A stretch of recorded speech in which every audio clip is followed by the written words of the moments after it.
اوس را رسیږو د یوسف مبارکې سورې ته چې د قرآن عظیم شان 12مه سوره ده. په مکې معظمې کې را نازله شوې ده. 111 آیاتونه لري. تلاوت او پښتو ترجمه یې له لومړي آیت څخه اورئ. اعوذ بالله من الشیطان الرجیم. پناه وړم الله تعالی شړل شوي شیطان څخه. بسم الله الرحمن الرحیم. د الله په نوم چې ډیر زیات مهربان پورا رحم لرونکی دی. الف لام را تلك آیات الكتاب المبین. الف لام را دا د هغه کتاب آیاتونه دي چې خپل مدعا ښکارا روښانه بیانوي. إنا أنزلناه قرآنا عربيا لعلكم تعقلون. موږ هغه نازل کړی دی قرآن مو ګرځولی دی په عربي ژبه کې ترڅو چې تاسې عرب پر هغه باندې په ښه شان پوه شئ.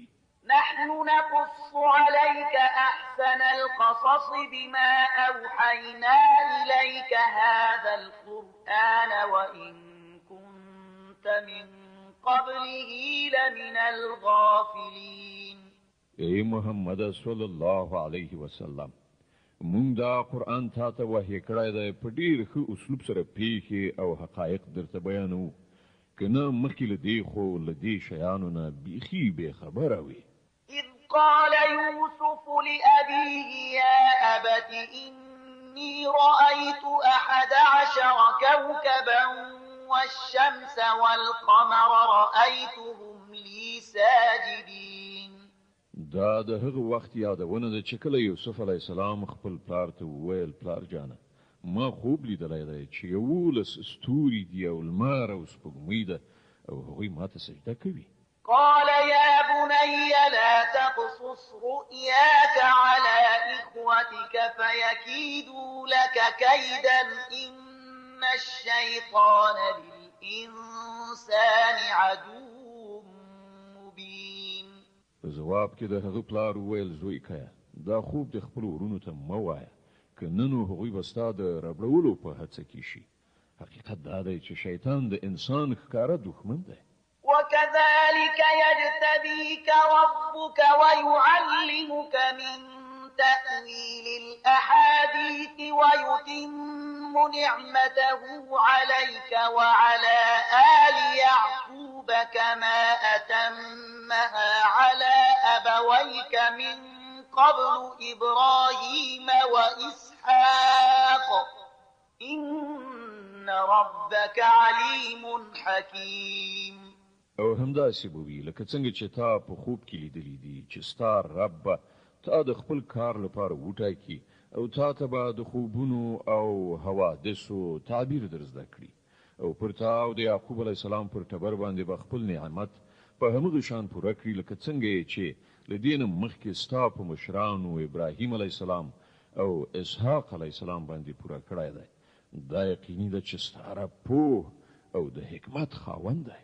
لقد كان في يوسف وإخوته آيات للسائلين. حقیقت دا دی چې د یوسف علیه السلام او د هغو د ورونو په قصه کې د دې پوښتونکو یعنی د حق د پلټونکو لپاره سترې نښانې دي. قالوا ليوسف وأخوه أحب إلى أبينا منا ونحن عصبة إن أبانا لفي ضلال مبين. دا قصه داسې پیل کیږي چې د هغو ورونو په خپل منځ کې سره وویل دا یوسف او د هغه ورور دواړه زموږ پلار ته له موږ ټولو نه زیات ګران دي په داسې حال کې چې موږ یو پوره ټولګی یو. رښتیا خبره دا ده چې زموږ پلار بیخي سربداله شوی دی. اقتلوا يوسف أو اطرحوه أرضا يخل لكم وجه أبيكم وتكونوا من بعده قوما صالحين. زه یوسف ووژنئ یا هغه چیرته وغورځوئ ترڅو چې ستاسې د پلار پاملرنه یوازې ستاسې لوري ته راواوړي.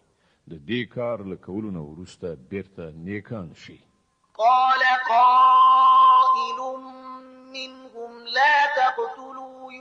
يوسف وألقوه في غيابة الجب يلتقطه بعض السيارة إن كنتم فاعلين. په دې سره له هغو نه یو ویل یوسف مو وژني، بیا که څه کوي نو هغه په کومه تیاره څاه کې وغورځوي، کوم تلونکی راتلونکی کاروان به یې راوباسي. قالوا يا أبانا ما لك لا تأمنا على يوسف وإنا له لناصحون. هغوی له دې تړون نه وروسته خپل پلار ته ورغلل، ویې ویل پلار جانه څه خبره ده چې ته د یوسف په باب پر موږ باندې اعتماد نه کوي، په داسې حال کې چې موږ خو د هغه رښتیاني خواخوږي یو. أرسله معنا غدا يرتع ويلعب وإنا له لحافظون. سبا هغه له موږ سره ولېږه، یو څه میوه دانه به وخوري او لوبې او ساتیري به هم وکړي، موږ د هغه د ساتنې څارنې لپاره موجود یو. قال إني ليحزنني أن تذهبوا به وأخاف أن يأكله الذئب وأنتم عنه غافلون. پلار وویل ستاسې لخوا د هغه بیول پر ما ګران تمامي، یو زه ویرېږم چې چېرته لیوه ونه خوري او تاسې به ورڅخه په غفلت کې یاست. قالوا لئن أكله الذئب ونحن عصبة إنا إذا لخاسرون. هغو ځواب ورکړ چې زموږ په موجودیت کې لیوه خوري، په داسې حال کې چې موږ یوه قوي ډله یو، نو بیا خو به موږ ډېر زیانکار یو. فلما ذهبوا به وأجمعوا أن يجعلوه في غيابة الجب وأوحينا إليه لتنبئنهم بأمرهم هذا وهم لا يشعرون. په دغه شان ټینګار کولو سره چې کله هغه له ځان سره بوت او هغوی وپتېله چې هغه په یوه تیاره څاه کې واچوي، نو موږ یوسف ته وحی وکړه چې یو وخت به راشي چې ته به دوی ته دغه حرکت ور په زړه کړي، دوی د خپل کار له نتایجو نه ناخبره دي. وجاءوا أباهم عشاء يبكون قالوا يا أبانا إنا ذهبنا نستبق وتركنا يوسف عند متاعنا فأكله الذئب وما أنت بمؤمن لنا ولو كنا صادقين.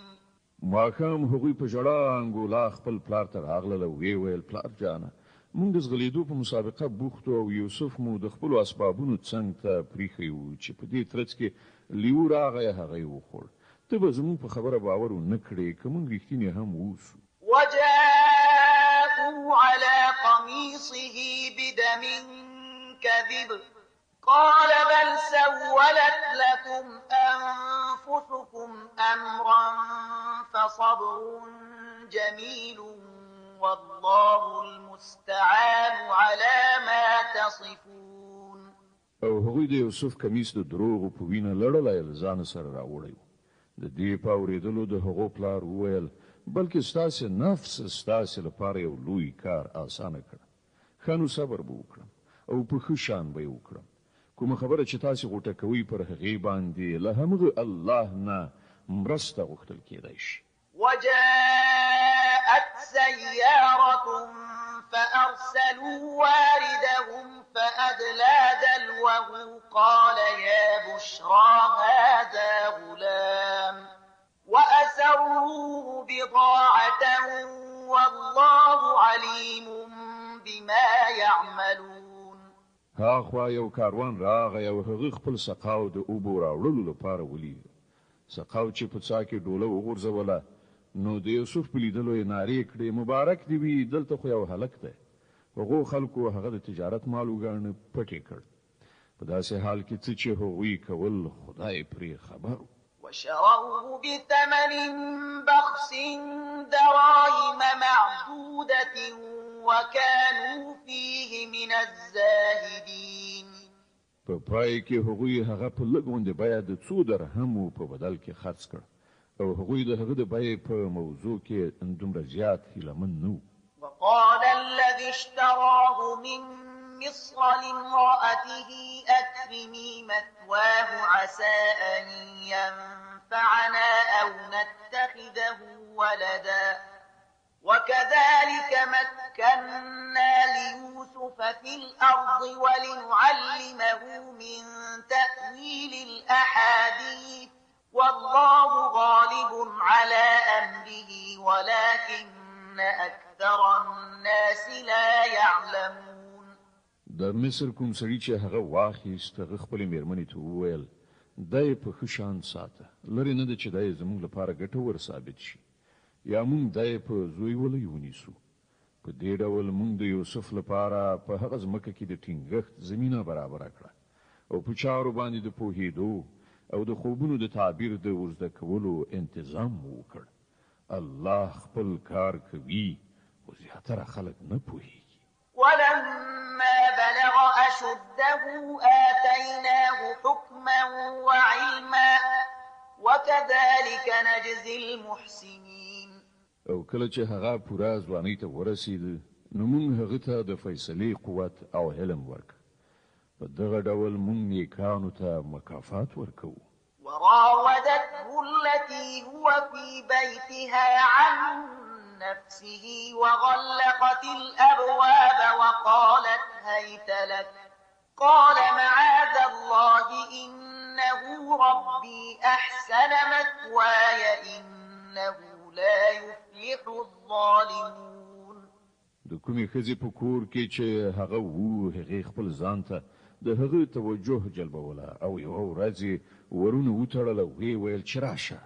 یوسف وویل پناه په خدای زما رب خو ماته ښه منزلت راکړی او زه دا کار وکړم. داسې ظالمان هیڅکله بری نشي موندلی. ولقد همت به وهم بها لولا أن رأى برهان ربه كذلك لنصرف عنه السوء والفحشاء إنه من عبادنا المخلصين. هغه د هغه خواته ورمخکې شوه او یوسف به هم د هغې لوري ته ورمخکې شوی وای که د خپل رب دلیل یې نه وای لیدلی. داسې وشول تر څو چې موږ له هغه نه بدي او بې حیایي ایسته کړو. په حقیقت کې هغه زموږ له غوره کړای شوو بندګانو څخه و. واستبق الباب وقدت قميصه من دبر وألف يا سيدها لدى الباب قالت ما جزاء من أراد بأهلك سوءا إلا أن يسجن أو عذاب أليم. په پای کې یوسف او هغې وړاندې وروسته د دروازې خواته منډه کړه او هغې د شا له خوا د یوسف کمیس په راکشولو سره څیرې کړ. په دروازه کې دواړو د هغې میړه موجود ومونده. د هغه په لیدلو سره ښځې وویل د هغه چا څه سزا ده چې ستا کورنۍ ته خراب نیت ولري. له دې پرته بله څه سزا کېدلی شي چې بندي کړای شي یا سخت عذاب ورکړی شي. قال هي راودتني عن نفسي وشهد شاهد من أهلها إن كان قميصه قد من قبل فصدقت وهو من الكاذبين وإن كان قميصه قد من دبر فكذبت وهو من الصادقين. یوسف وویل دې زما د جلبولو هڅه کوله. د هغې ښځې له خپل ټبر نه یو چا د نښې بیلګې شاهدي وړاندې کړه چې که د یوسف کمیس د مخې نه شلېدلی وي نو ښځه رښتینې ده او دی دروغجن او که د هغه کمیس د شا له لوري شلېدلی وي نو ښځه دروغجنه ده او دی رښتونی. فلما رأى قميصه قد من دبر قال إنه من كيدكن إن كيدكن عظيم.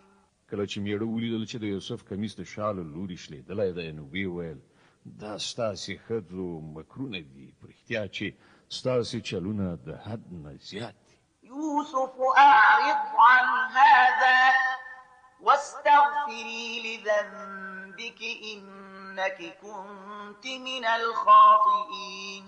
یوسف لدې خبرې نه تیر شه او ای ښځې ته د خپلې ګناه بخښنه وغواړه، همدا ته په اصل کې ګناهکاره وي. وقال نسوة في المدينة امرأة العزيز تراود فتاها عن نفسه قد شغفها حبا إنا لنراها في ضلال مبين. د ښار ښځو په خپلو منځو کې اوازه ګډه کړه چې د عزیز میرمن په خپل زلمي غلام پسې شوې ده، مینې ناکراره کړې ده، زمونږ په نزد خو هغه په څرګند ډول غلط کار کوي. د یوسف مبارکه سوره چې د قرآن عظیم الشان 12مه سوره ده، په مکې معظمې کې را نازله شوې ده، 111 آیاتونه لري. تلاوت او پښتو ترجمه یې له 1 آیت څخه اوري.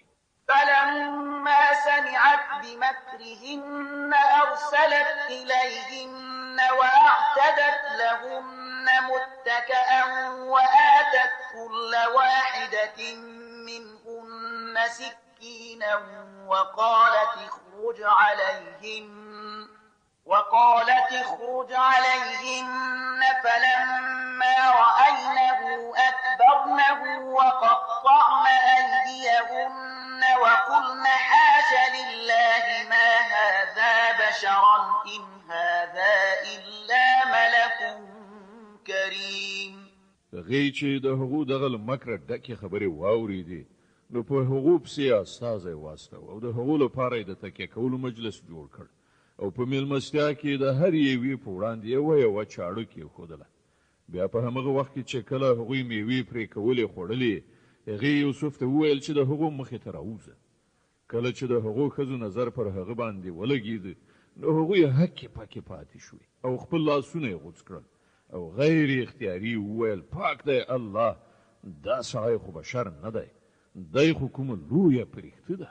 قالت فذلكن الذي لمتنني فيه ولقد راودته عن نفسه فاستعصم ولئن لم يفعل ما آمره ليسجنن وليكونا من الصاغرين.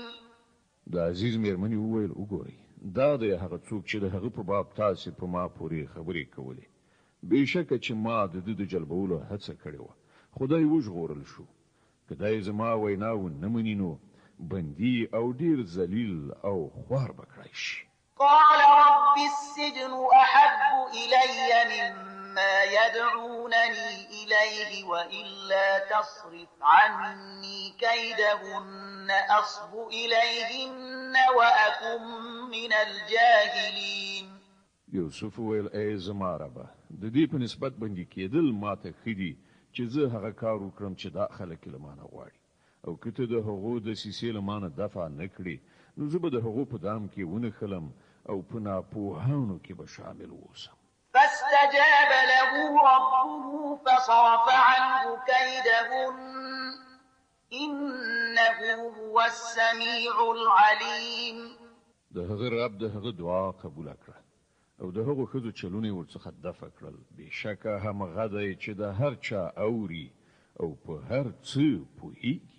ثم بدا لهم من بعد ما رأوا الآيات ليسجننه حتى حين.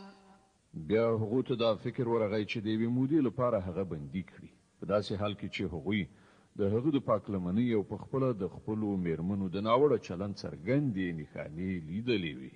ودخل معه السجن فتيان قال أحدهما إني أراني أعصر خمرا وقال الآخر إني أراني أحمل فوق رأسي خبزا تأكل الطير منه نبئنا بتأويله إنا نراك من المحسنين. بندیخانې ته دوه نور غلامان هم له هغه سره ننوتل. یوه ورځ له هغو نه یو تن هغه ته وویل ما په خوب کې لیدلی دي چې زه انګورو د شراب لپاره زبېښم. بل وویل ما ولیدل چې زما پر سر باندې ډوډۍ ایښي دي او مرغانې خوري. دواړو وویل مونږ ته د دې تعبیر وکړه، مونږ وینو چې ته یو ښه سړی یې. قال لا يأتيكما طعام ترزقانه إلا نبأتكما أنبئكما بتأويله قبل أن يأتيكما ذلكما مما علمني ربي إني تركت ملة قوم لا يؤمنون بالله وهم بالآخرة هم كافرون.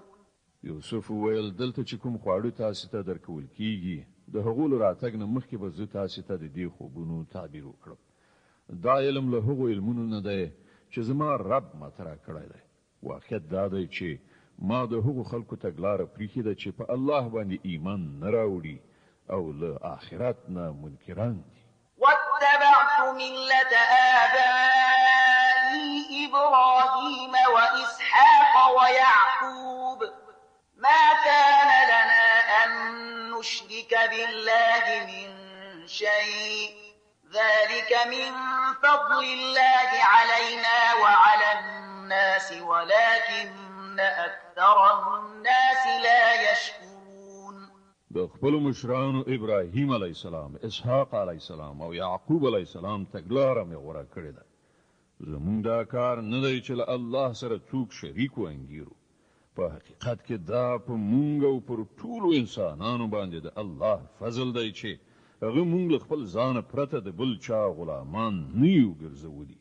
خو زیاتره خلک شکر نه باسي. يا صاحبي السجن أأرباب متفرقون خير أم الله الواحد القهار. ای د زندان ملګرو، تاسو په خپل فکر وکړئ چې ډیر بیلابیل معبودان ښه دي یا هغه یو الله چې په ټولو باندې برلاسی دی؟ ما تعبدون من دونه إلا أسماء سميتموها أنتم وآباؤكم ما أنزل الله بها من سلطان إن الحكم إلا لله أمر ألا تعبدوا إلا إياه ذلك الدين القيم ولكن أكثر الناس لا يعلمون. له هغه خدای پرته چې تاسو د چا بندگی کوئ هغوی له دې پرته نور هیڅ نه دي چې صرف څو نومونه دي چې تاسو او ستاسو پلرونو یې کړي. الله د هغه لپاره کوم سند نه دی نازل کړی. د فرمانروایی قدرت له الله نه پرته د بل هیڅ چا لپاره نشته. د هغه حکم دی چې په خپل له هغه نه پرته تاسو د بل هیڅ چا بندگی مکوئ. دا د ژوند سمه سیخه لاره ده. خو زیاتره خلک نه پوهیږي. يا صاحبي السجن أما أحدكما فيسقي ربه خمرا وأما الآخر فيصلب فتأكل الطير من رأسه قضي الأمر الذي فيه تستفتيان. ای د زندان ملګرو، ستاسو د خوب تعبیر دا دی چې له تاسو نه یو تن خو به آزاد شي او خپل بادار یعنی د مصر باچا ته شراب ورکړي. پاتې شو دوهم نو هغه به په دارو زړول شي او مرغان به یې سر په ټنګو ټنګو وخوري. د دې خبرې چې تاسې پوښتنه کوله داسې حکم شوی دی. وقال للذي ظن أنه ناج منهما اذكرني عند ربك فأنساه الشيطان ذكر ربه فلبث في السجن بضع سنين. بیا له هغو نه چې د چا په باب دا ګمانو چې هغه به خوشي کړای شي هغه ته یوسف وویل چې خپل بادار یعنی د مصر پاچا ته زما یادونه وکړه. خو شیطان هغه داسې په غفلت کې وغورځاوه چې هغه خپل بادار یعنی د مصر پاچا ته د هغه ور یادول هیر کړل او یوسف څو کاله په زندان کې پاتې شو. وقال الملك إني أرى 7 بقرات سمان يأكلهن 7 عجاف و7 سنبلات خضر وأخر يابسات يا أيها الملأ أفتوني في رؤياي إن كنتم للرؤيا تعبرون. یو ورځ باچا وویل ما په خوب کې لیدلی دي چې و چاغې غواوې دي چې و ډنګرې غواوې خوري او د غلې وشنه وږي دي او نور و وچ. ای درباریانو ما ته د دې خوب تعبیر وښایاست که تاسې د خوبونو په مطلب باندې پوهیږئ. قالوا أضغاث أحلام وما نحن بتأويل الأحلام بعالمين. هغوی وویل دا خو ګډ وډ خوبونه دي او موږ د دغه شان خوبونو په مطلب باندې نه پوهیږو. وقال الذي نجا منهما وادكر بعد أمة أنا أنبئكم بتأويله فأرسلون. له هغو دوه تنو بندیانو څخه چې یو تن له زندان څخه ژغورل شوی و او هغه ته له یوې اوږدې مودې وروسته اوس خبره ورپه زړه شوه. هغه وویل زه تاسې صاحبانو ته د دې معنا درښیم. ما لږ زندان ته یوسف ته ولېږئ. يوسف أيها الصديق أفتنا في 7 بقرات سمان يأكلهن 7 عجاف وسبع سنبلات خضر وأخر يابسات لعلي أرجع إلى الناس لعلهم يعلمون. هغه ورغی ویل یوسفه ای له سره تر پایه ریښتونیه ما ته د دې خوب مطلب وښایه چې چاغې غواوې دي ډنګرې غواوې خوري او شنه وږي دي او وچښایي چې زه هغو خلکو ته بیرته ستون شم هیله ده چې هغوی وپوهیږي. قال تزرعون 7 سنين دأبا فما حصدتم فذروه في سنبله إلا قليلا مما تأكلون. یوسف وویل تر او کلونو پورې به تاسې د کروندو کښتونو په کرنه بوخت شئ. په دې دوران کې چې تاسې کوم کښتونه لو کړل له هغو نه صرف لږ غوندې برخه چې تاسې د خوراک لپاره په درد خوري راوباسئ او نور په خپلو وږو کې پرېږدئ. ثم يأتي من بعد ذلك 7 شداد يأكلن ما قدمتم لهن إلا قليلا مما تحصنون. بیا به و کلونه ډیر سخت د قحطۍ او وچکالۍ راشي. په هغه زمانه کې به هغه ټول غله وخوړل شي چې تاسې به د هغه وخت لپاره راغونډه کړئ. که څه وسپمیږي نو همغه به وي چې تاسې د تخم لپاره خوندي ساتلی وي. ثم يأتي من بعد ذلك عام فيه يغاث الناس وفيه يعصرون. له هغه وروسته به یو کال داسې راشي چې په هغه کې به د رحمت په ورښتونو سره د خلکو فریاد واورېدل شي او هغوی به د انګورو او نورو دانو شیره وزبیښي او اوبه به ورڅخه وباسي.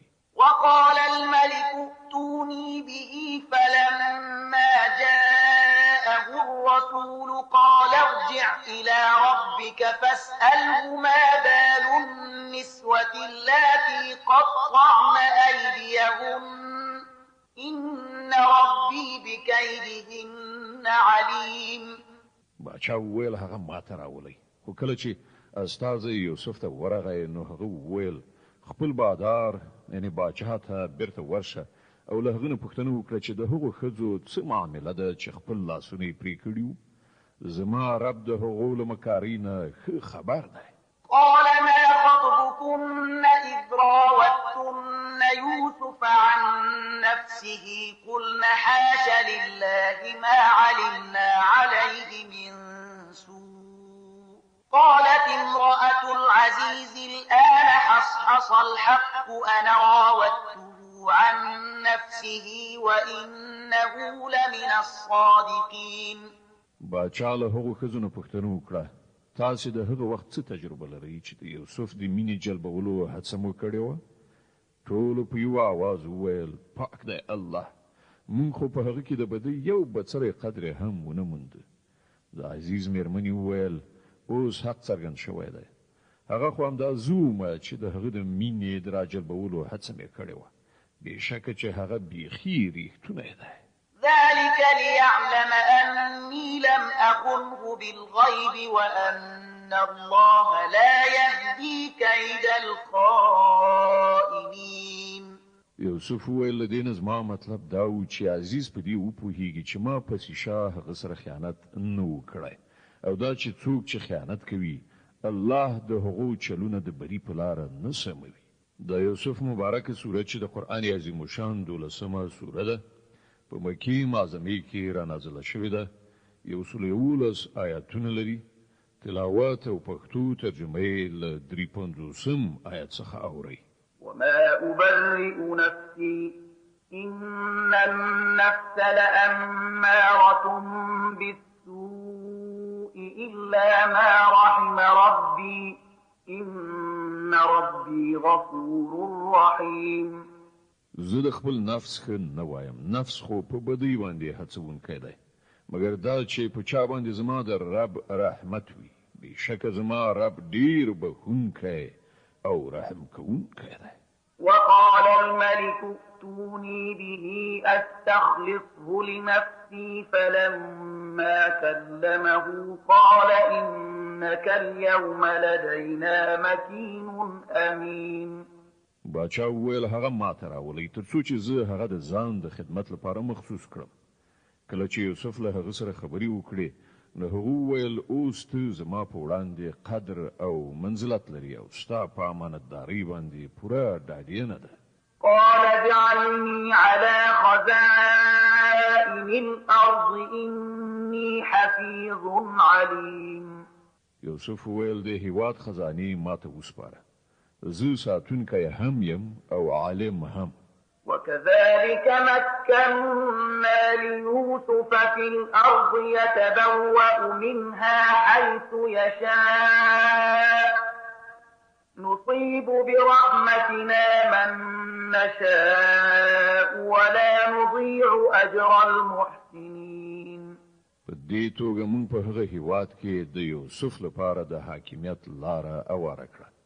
د هغه خوښه و چې په هغه هیواد کې چې چیرته غوښتل ځان ته ځای جوړ کړي. موږ خپل رحمت چاته مو چې خوښه شي ور په برخه کوو. د ښو کسانو اجر له موږ سره نه ضایع کیږي. ولأجر الآخرة خير للذين آمنوا وكانوا يتقون. او د آخرت اجر د هغو کسانو لپاره ډیر غوره دی چې ایمان راوړي او د خدای له ویرې سره کار کوي. وجاء إخوة يوسف فدخلوا عليه فعرفهم وهم له منكرون. د یوسف علی السلام ورونه مصر ته راغلل او د هغه په وړاندې حاضر شول. نو هغه یې وپېژندل خو هغه یې هغه ونه پیژاند. ولما جهزهم بجهازهم قال ائتوني بأخ لكم من أبيكم ألا ترون أني أوفي الكيل وأنا خير المنزلين. بیا چې کله هغه د هغو څټه تیار کړله نو د خوځېدو په وخت کې هغه ته وویل خپل مېرنی ورور ماته راولئ. نو ګورئ چې زه په څه شان پیمانه ډکه اړوم او څنګه میلمه پالنه کوم. فإن لم تأتوني به فلا كيل لكم عندي ولا تقربون.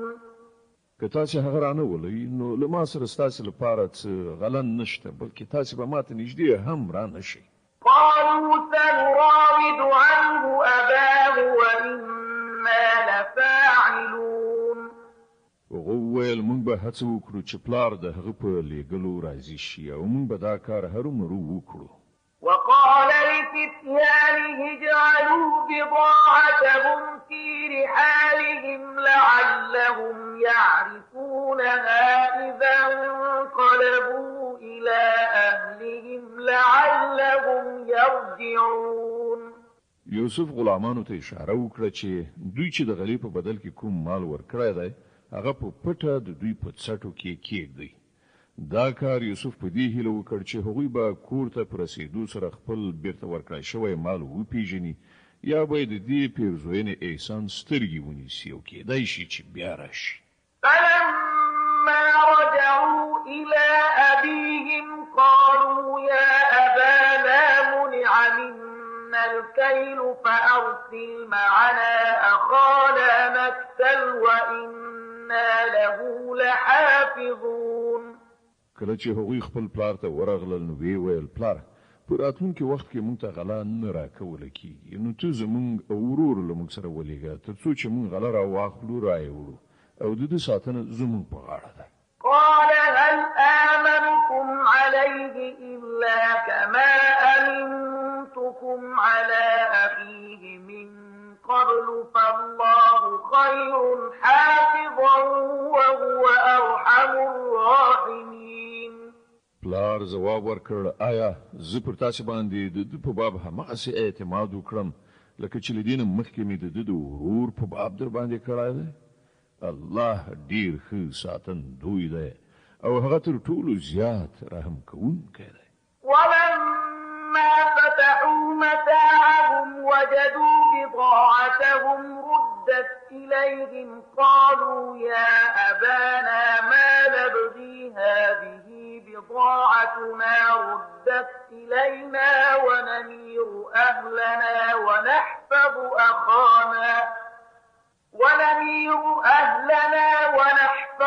أخانا ونزداد كيل بعير ذلك كيل يسير. بیا کله چې هغوی خپل څټې پرانیستلې نو ویلیدل چې د هغو مال هم بیرته ورکړای شوی دی. دای چې ولیدل هغو ویل پلاره نور مونږ څه غواړو، ګوره دا زموږ مال هم بیرته راکړای شوی دی، نو اوس به مونږ لاړ شو او د خپل کورنۍ لپاره به غله راوړو، د خپل ورور ساتنه به هم وکړو او یو وخ بار به نور هم زیات راوړو، دومره غله به په اسانۍ سره زیاته شي.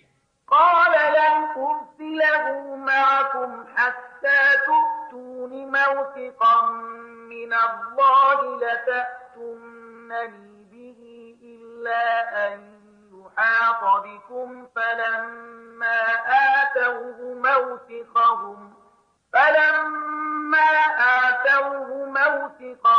قال الله على ما نقول وكيل. د هغو پلار ویل زه به هیڅکله هغه له تاسو سره ونه لیږم تر څو پورې چې تاسو د الله په نوم له ما سره لوز ونه کړئ چې دی به هرومرو بیرته ماته راولئ، مګر دا چې تاسو چیرته محاصره کړای شي. کله چې هغه ورسره خپل تعهد وکړ نو هغه ویل ګورئ زمون پر دې وینا باندې الله ساتونکی یعنی وکیل او ګواه دی.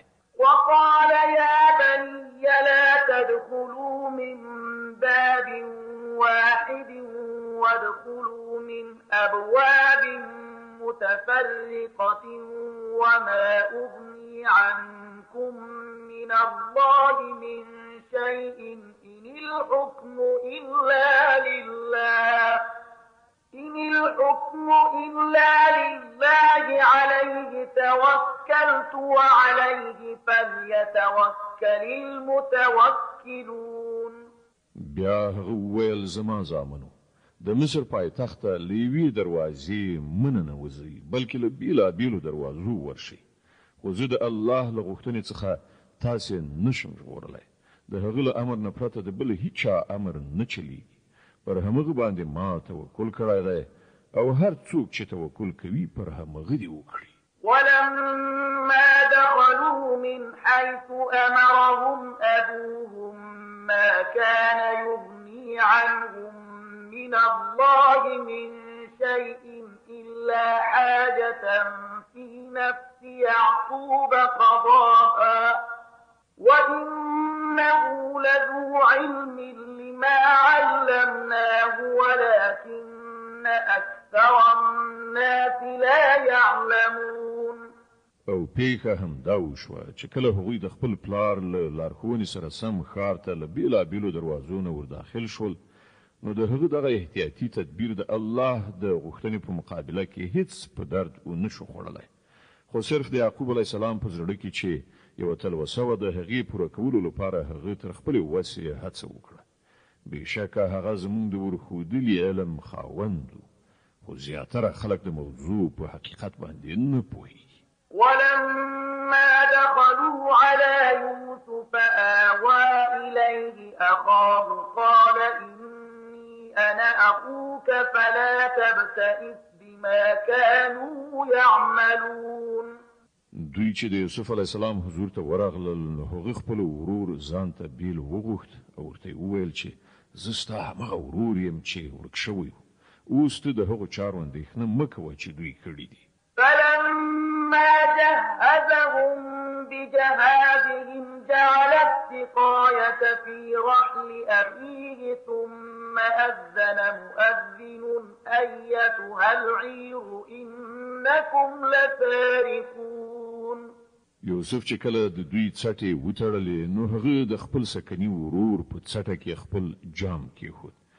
بیا یو आवाज کوونکی نارې کړې ای کاروانیانو تاسې غلي یې. قالوا وأقبلوا عليهم ماذا تفقدون. هغوی راوګرځېدل پوښتنه یې وکړه ستاسې څه شی ورک شو؟ قالوا نفقد طواع الملك ولمن جاء به حمل بعير وأنا به زعيم. د باچا نوکرانو وویل موږ د باچا جام ورک کړی دی او د هغه خانه سامان وویل هر څوک چې راوړي د هغه لپاره د یو وخ بار مکافات دی دا به زما په غاړه وي. قالوا تالله لقد علمتم ما جئنا لنفسد في الأرض وما كنا سارقين. دغه ورونو ویل په خدای قسم دی تاسې ښه پوهیږئ چې موږ دغه هیواد ته د فساد کولو لپاره راغلي نه یو او موږ غله نه یو.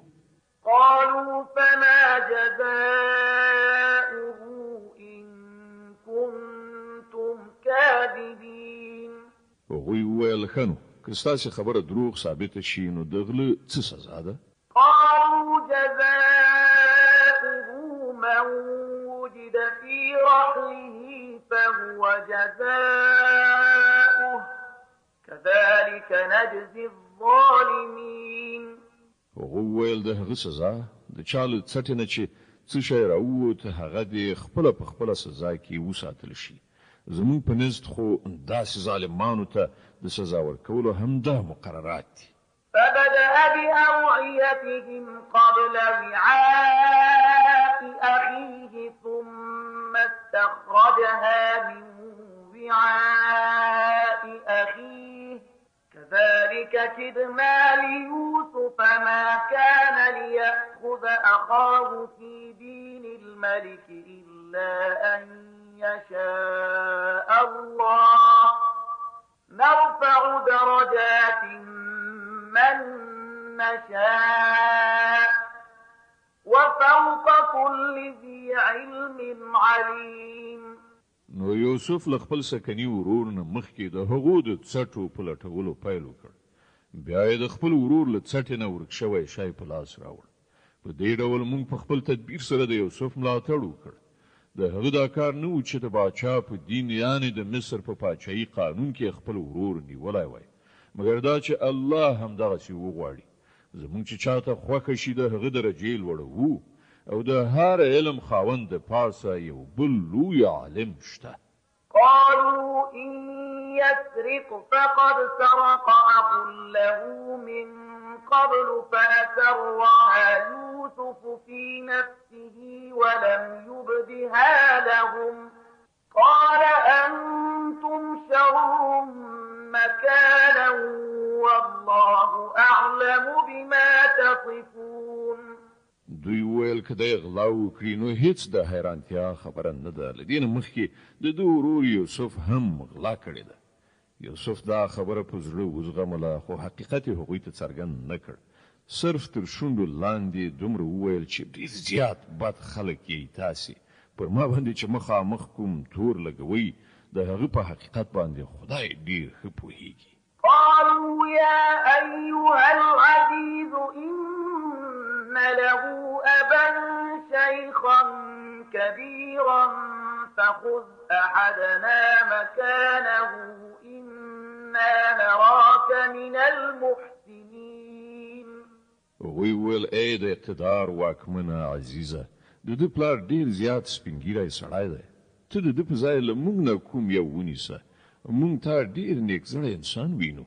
قال معاذ الله أن نأخذ إلا من وجدنا متاعنا عنده إنا إذا لظالمون.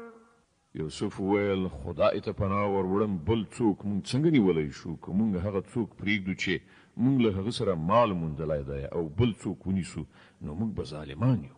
فلما استيئسوا منه خلصوا نجيا قال كبيرهم ألم تعلموا أن أباكم قد أخذ عليكم موثقا من الله ومن قبل ما فرطتم في يوسف قال كبيرهم ألم تعلموا أن أباكم قد أخذ عليكم موثقا من الله ومن قبل ما فرطتم في يوسف فلن أبرح الأرض حتى يأذن لي أبي أو يحكم الله لي وهو خير الحاكمين. کله چې هغوی له یوسف نه ناامیده شول نو په یو ګوښه کې په خپلو منځو کې په مشوره لاس پورې کړ. له هغو نه چې کوم یو تر ټولو مشر و هغه وویل ایا تاسې نه پوهیږئ چې ستاسې پلار له تاسې نه د خدای په نوم څه تعهد او ژبنه اخیستې ده او له دې نه مخکې چې تاسې د یوسف په باب کوم زیاتی کړی دی هغه هم تاسې ته معلوم دی. اوس خو به زه له دې ځایه هېڅکله لاړ نه شم تر څو پورې چې زما پلار ماته اجازه رانه کړي او یا الله زما په باب څه فیصله ونه کړي. ارجعوا إلى أبيكم فقولوا يا أبانا إن ابنك سرق وما شهدنا إلا بما علمنا وما كنا للغيب حافظين. تاسې لاړ شئ خپل پلار ته ووایئ چې پلاره ستا زوی غلا کړې ده مونږ هغه په غلا نه دی لیدلی څه چې مونږ ته معلوم شوي دي همغه بیانوو او د غیبي پیښو مخنیوی خو مونږ نشوی کولی. واسأل القرية التي كنا فيها والعير التي أقبلنا فيها وإنا لصادقون. ته د خپلو معلوماتو لپاره د هغه کلي له خلکو نه پوښتنه وکړه چې مونږ پکې یو له هغه کاروان نه پوښتنه وکړه چې مونږ ورسره راغلي یو مونږ په خپله وینا کې بیخي ریښتوني یو. قال بل سولت لكم أنفسكم أمرا فصبر جميل عسى الله أن يأتيني بهم جميعا إنه هو العليم الحكيم. پلار د دې سرګذشت په باب وویل په اصل کې ستاسې نفس ستاسې لپاره یو بله ستره خبره اسانه برېښولې ده. ښه ده په دې باندې به هم صبر وکړم او په ښه شان به یې وکړم. دا څه لرې نه ده چې الله هغوی ټول له ما سره یو ځای کړي. هغه په هر څه پوهیږي او د هغه ټول کارونه په حکمت ولاړ دي. وتولى عنهم وقال يا أسفا على يوسف وابيضت عيناه من الحزن فهو كظيم. بیا یې له هغو نه مخ واړه او ویې ویل چې هی یوسفه هغه په زړه غمونه زغمل او د سترګو تورې سپین شوي وو. قالوا تالله تفتأ تذكر يوسف حتى تكون حرضا أو تكون من الهالكين. زامنو یې وویل د خدای لپاره ته خو تل هم دا یوسف یادوي د دې وار را رسېدلی دی چې د هغه په غم کې خپل ځان ویلې کړي یا خپل ځان هلاک کړي. قال إنما أشكو بثي وحزني إلى الله وأعلم من الله ما لا تعلمون. يا بني يذهبوا فتحسسوا من يوسف وأخيه ولا تيأسوا من روح الله إنه لا ييأس من روح الله إلا القوم الكافرون. هغه وویل زه د خپل خفګان او د خپل غم فریاد له الله نه پرته بل چاته نه کوم او د الله له خوا نه چې څنګه زه خبر یم تاسې نه یاست. زما زامنو لاړ شئ د یوسف او د هغه د ورور څه پته ولټوئ. د الله له رحمت نه ناامیده مه اوسئ. د هغه له رحمت نه کافران ناامیده کیږي. فلما فلما دخلوا عليه قالوا يا أيها العزيز مسنا وأهلنا الضر وجئنا ببضاعة مزجاة فأوفلنا الكيل وتصدق علينا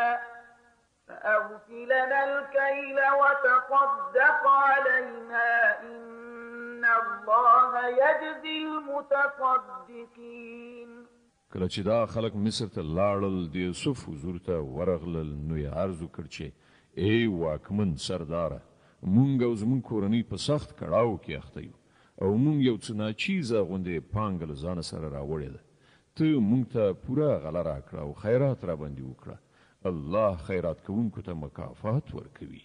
قال هل علمتم ما فعلتم بيوسف وأخيه إذ أنتم جاهلون. د دې په اورېدو یوسف نور ځنډ ونه کړ. هغه وویل ایا تاسو ته د دې څه معلومات شته چې تاسو له یوسف او د هغه له ورور سره څه کړي وو کله چې تاسو ناپوهان وئ؟ قالوا أئنك لأنت يوسف قال أنا يوسف وهذا أخي قد من الله علينا إنه من يتق ويصبر فإن الله لا يضيع أجر المحسنين. وغوی ټکانو خوړ وی ویل آیا ته یوسف یې؟ هغه وویل هو زه یوسف یم او دا زما ورور دی. الله پر مونږ باندې احسان وکړ. حقیقت دا دی که څوک له تقوا او صبر نه کار واخلي نو د الله په وړاندې د دغسې نیکو خلکو بدله نه ضایع کیږي. قالوا تالله لقد آثرك الله علينا وإن كنا لخاطئين. هغوی وویل په خدای قسم چې تاسې ته الله پر مونږ باندې فضیلت در بخلی او په رښتیا چې مونږ خطاکاران وو. قال لا تثريب عليكم اليوم يغفر الله لكم وهو أرحم الراحمين. هغه ځواب ورکړ نن پر تاسې کومه پړه نشته. الله دې تاسې ته بخښنه وکړي. هغه تر ټولو زیات رحم کوونکی دی. اذهبوا بقميصي هذا فألقوه على وجه أبي يأت بصيرا وأتوني بأهلكم أجمعين. زی زما دغه کمیس در سره یوسئ او زما د پلار په مخ باندې وغوړوئ. د هغه بینایي به بیرته ورکړه شي او خپله ټوله کورنۍ ماته راولئ. ولما فصلت العير قال أبوهم إني لأجد ريح يوسف لولا أن تفندون. کله چې دغه کاروان له مصر نه روان شو نو د هغو پلار په کنعان کې وویل زه د یوسف خوشبویي محسوسوم نه چې تاسې دا ووایي چې زه په زړښت کې کاواکه یعنې ساده شوی یم. قالوا تالله إنك لفي ضلالك القديم. د کور خلکو وویل په خدای قسم ته لا تر اوسه پورې په همغه زاړه سودایي توپ کې غورځېدلی. فلما أن جاء البشير ألقاه على وجهه فارتد بصيرا قال ألم أقل لكم إني أعلم من الله ما لا تعلمون. نو کله چې زیری یې راوړونکی راغی هغه د یوسف علیه السلام کمیس د حضرت یعقوب علیه السلام پر مخ باندې وغوړاو او په ناڅاپي ډول د هغه سترګې بیرته بینا شوې. په دې وخت کې هغه وویل ما تاسې ته نه وویلې چې زه د الله د لوري پر هغه څه پوهیږم چې تاسې ورباندې نه پوهیږئ. قالوا يا أبانا استغفر لنا ذنوبنا إنا كنا خاطئين. قال سوف أستغفر لكم ربي إنه هو الغفور الرحيم. ټول وویل پلاره اوس زموږ د ګناهونو د بخښل کېدو لپاره دعا وکړه په رښتیا چې موږ خطاکاران. هغه وویل زه به له خپل رب نه ستاسې لپاره بخښنه وغواړم. هغه ډېر بخښونکی او رحم کوونکی دی. فلما دخلوا على يوسف آوى إليه أبويه وقال ادخلوا مصر إن شاء الله آمنين. نو کله چې دوی یوسف علیه السلام ته ورسېدل هغه خپل مور پلار له خپل ځان سره کېنول او خپل ټولې کورنۍ ته وویل زی اوس ښار ته لاړ شئ که د الله خوښه وي نو په امن او په بېغمۍ سره به اوسئ.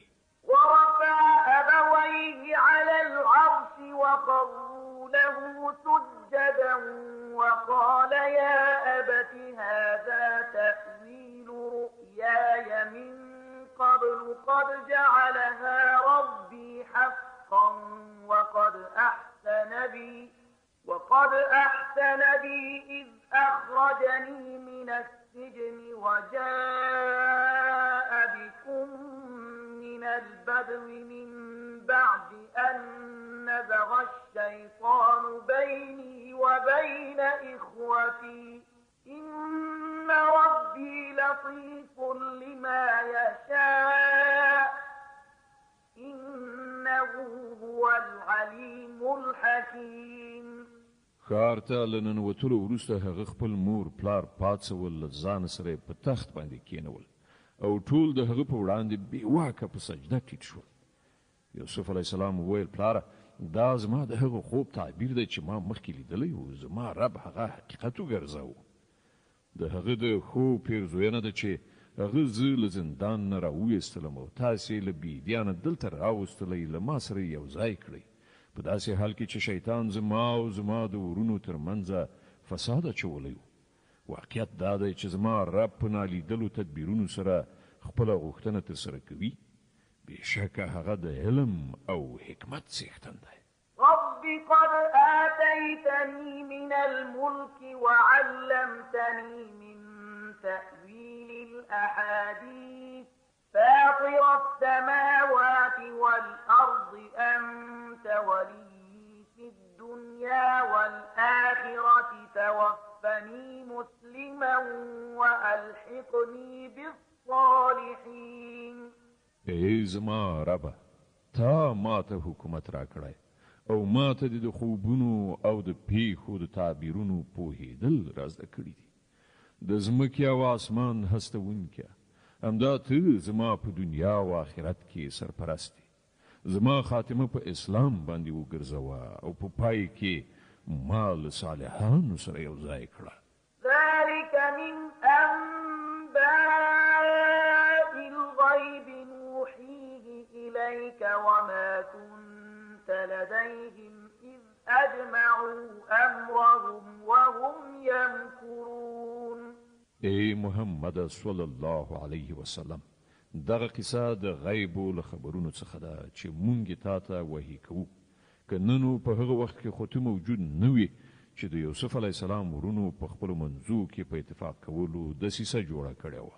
وما أكثر الناس ولو حرصت بمؤمنين. خو ته که هر څومره وغواړې له دوی نه زیاتره خلک منونکي یعنی ایمان راوړونکي نه دي. وما تسألهم عليه من أجر إن هو إلا ذكر للعالمين. په داسې حال کې چې ته په دې خدمت باندې له دوی نه کومه اجوره هم نه غواړې دا خو یو نصیحت دی چې د ټولو نړیوالو لپاره دی. وكأي من آية في السماوات والأرض يمرون عليها وهم عنها معرضون. په ځمکه او اسمانونو کې څومره نښانې چې پر هغو باندې دوی تیریږي او یوه ذره پاملرنه ورته نه کوي. وما يؤمن أكثرهم بالله إلا وهم مشركون. زیاتره له دوی نه الله مني خو په دې ډول چې له هغه سره نور شریکوي.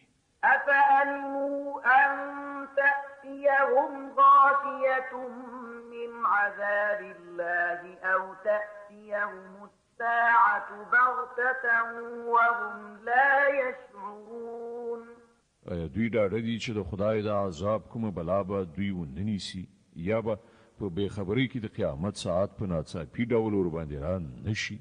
قل هذه سبيلي أدعو إلى الله على بصيرة أنا ومن اتبعني وسبحان الله وما أنا من المشركين. ته دوی ته په ډاګه ووایه زما لاره خو دغه ده، زه د الله لوري ته دعوت کوم، زه په خپله په پوره رڼا کې خپله لاره وینم او زما ملګري هم، او الله پاک دی او له مشرکانو سره زما څه اړیکه نشته. وما أرسلنا من قبلك إلا رجالا نوحي إليهم من أهل القرى أفلم يسيروا في الأرض فينظروا كيف كان عاقبة الذين من قبلهم ولدار الآخرة خير للذين اتقوا أفلا تعقلون. ای محمد صلی الله علیه وسلم، لتانه مخکې چې مونږ کوم پیغمبران لیږلي وو هغوی هم ټول انسانان او د همدغو سیمو له اوسیدونکو څخه وو او د همغو لوري ته مونږ وهیلي وو. نو آیا دوی په ځمکه کې ګرځي راګرځي نه چې د هغو قومونو عاقبت دوی ته ور په نظر نشي چې له دوی نه مخکې تیر شوي دي؟ په باوري ډول د آخرت کور د هغو کسانو لپاره لا زیات غوره دی چې هغوی د پیغمبرانو د ویناو منلو د تقوا کړنلاره غوره کړه. آیا اوس به هم تاسې نه پوهیږئ؟ حتى إذا استيأس الرسل وظنوا أنهم قد كذبوا جاءهم نصرنا فنجي من نشاء ولا يرد بأسنا عن القوم المجرمين.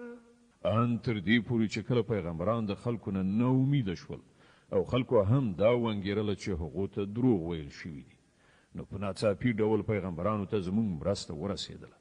کله چې دغسې وخت راځي نو زموږ قانون دا دی چې چاته چې زموږ خوښه شي نجات ورکوو او پر مجرمانو باندې زموږ د عذاب د راتګ مخه نشي نیول کېدی. لقد كان في قصصهم عبرة لأولي الألباب ما كان حديثا يفترى ولكن تصديق الذي بين يديه وتفصيل كل شيء وهدى ورحمة لقوم يؤمنون. د مخکینیو خلکو په دغو قصو کې د پوهې لرونکو لپاره عبرت دی. دا څه چې په قرآن کې بیانېږي دا سختګي خبرې نه دي، بلکې کوم کتابونه چې له دې نه مخکې راوړل شوي دي د همغو تصدیق او د هر شي تفصیل دی او د ایمان راوړونکو لپاره هدایت او رحمت.